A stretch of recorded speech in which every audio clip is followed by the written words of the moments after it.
How to fix Airtag not updating location. So let's get started. First of all, check Airtag battery. One of the primary reasons for Airtag location not updating is a dead battery. Open the Find My app on your iPhone and navigate to the Devices tab. There, locate your Airtag and check the battery status. If the battery is low, replace it with a fresh one. Now, the other one is turn on location services.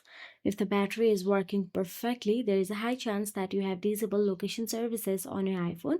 AirTag needs this feature to be able to update their location accurately. Go to the settings on your iPhone, scroll down and tap on privacy and security. After that, tap on location services and ensure the toggle switch is turned on just as shown in the screenshots here. Now that is it. If you found this video helpful, please like, share and subscribe our channel and thank you so much for watching.